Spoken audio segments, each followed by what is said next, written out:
अगर आपका किसी बैंक में खाता है तो आपके लिए ये बड़ी अहम खबर है, क्योंकि कहीं आपका खाता जो है वो बंद ना हो जाए।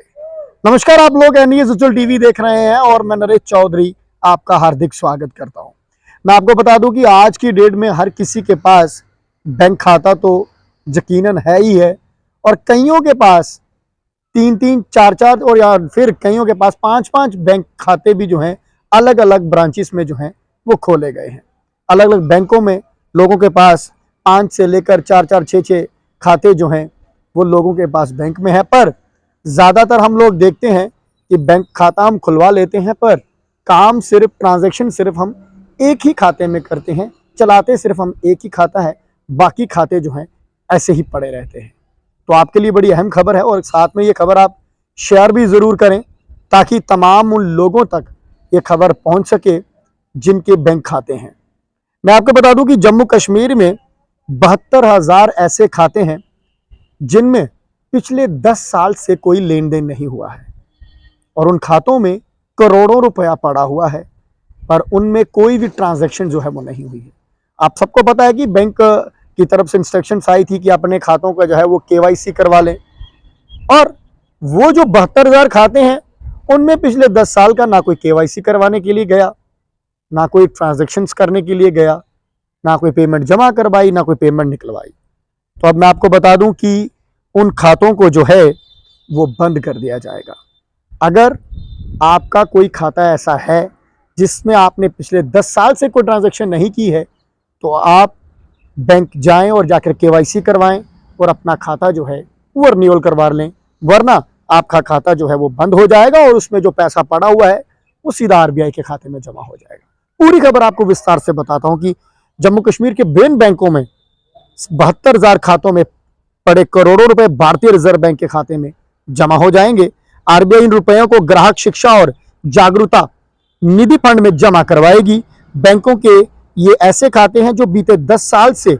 इनएक्टिव हैं, यानी कि इन खातों में कोई लेन देन नहीं हुआ है। ये सिर्फ जम्मू कश्मीर की मैं आपको बात बता दूं कि ये जम्मू कश्मीर के सिर्फ इतने बैंक हैं जिनमें कोई खाते में जो है वो लेन देन नहीं हुआ, और इसके बाद ऐसे खातों में नॉन ऑपरेटिव कैटेगरी में डाल दिया जाएगा। परिणाम स्वरूप इन बैंक खातों में लोगों का रुपया पड़ा हुआ है। बैंक सूत्रों के अनुसार ऐसे खातों की राशि को पाने के लिए लोगों को लंबी प्रक्रिया से गुजरना होगा। साथ ही धन वापसी के समय इस अवधि का ब्याज भी बैंक नहीं देगा।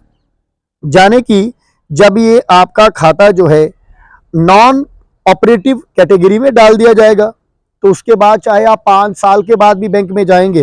पहले तो आपकी राशि जो है आपको निकलवाने में काफ़ी लंबा समय लगेगा, और उसके बाद वो जो आप ब्याज उनसे मांगेंगे, जो इंटरेस्ट मांगेंगे, वो आपको नहीं दिया जाएगा, क्योंकि आपका खाता जो है नॉन ऑपरेटिव कैटेगरी में डाल दिया जाएगा। और आरबीआई गाइडलाइन के मुताबिक 2 साल तक बैंक खातों से लेन देन नहीं होने पर इन्हें निष्करण यानी कि इनएक्टिव में डाल दिया जाता है। ऐसे में उपभोक्ता केवाईसी इन खातों को संचालित कर सकते हैं, लेकिन लंबे समय तक खातों से संचालन नहीं होने पर बैंकों को इनकी देखरेख करने में दिक्कत होती है। जब भी आप 2 साल तक कोई ट्रांजैक्शन नहीं करते हैं तो आपको एकदम से मैसेज आना शुरू हो जाता है, या फिर आप ब्रांच विजिट करते हैं तो आपको बता दिया जाता है कि भाई साहब आपकी 2 साल से कोई ट्रांजैक्शन नहीं किया, आप एक ट्रांजैक्शन कर लें और केवाईसी करवा लें ताकि आपका खाता जो है आगे चला जाए, वरना इसे इनएक्टिव कर दिया जाएगा। तो पर यहां पर वो खाते हैं जो 10 साल से ही जिनमें कोई ट्रांजैक्शन नहीं हुई है, और ऐसे में बैंक 10 साल से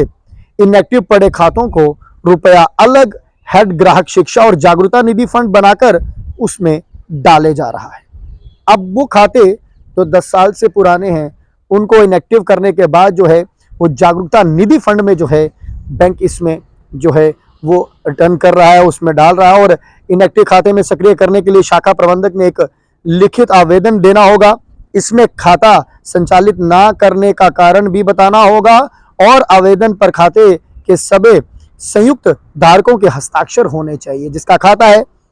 वो एप्लीकेशन पर साइन करके देगा और रीज़न बताएगा कि पिछले 10 साल से मैंने खाता जो है वो यूज़ नहीं किया है, अब मैं इसे यूज़ करना चाहता हूं, तो तब जाकर आपका खाता जो है वो खुलेगा। पर आप इसके बाद अगर आप 5 साल के बाद और जाएंगे कि मेरा इसमें 10,000 रुपये पड़ा होगा, वो 25,000 बन गया होगा या कुछ भी बन गया होगा, आप मुझे दे दें, तो आपका खाता जो है इनएक्टिव कर दिया जाएगा। आपको कोई भी इंटरेस्ट नहीं मिलेगा। यकीनन जो 10,000 आपका खाते में पड़ा है उसके लिए भी आपको लंबी प्रक्रिया से गुजरना होगा। और केवाईसी दस्तावेज इनएक्टिव खाते के लिए सक्रिय बनाने के अनुरोध के साथ नए केवाईसी दस्तावेज जमा करने होंगे,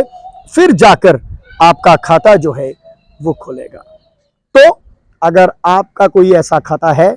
जो आपने लंबे समय से इस्तेमाल नहीं किया है, उसमें कोई ट्रांजैक्शन नहीं की है और उसमें आपके कुछ पैसे पड़े हुए हैं, तो जाकर भाई साहब संभाल लीजिए, वरना वो पैसे जो हैं वो आरबीआई खाते में डाल दिए जाएंगे और आपका खाता जो है उसे इनएक्टिव कर दिया जाएगा और उससे फिर एक्टिव करवाने के लिए आपको लंबी प्रक्रिया से गुजरना होगा। या फिर कई लोग ऐसे भी होते हैं,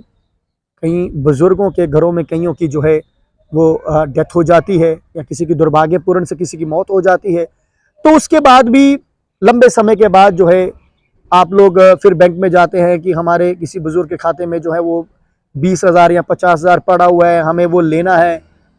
तो लंबा समय हो जाता है।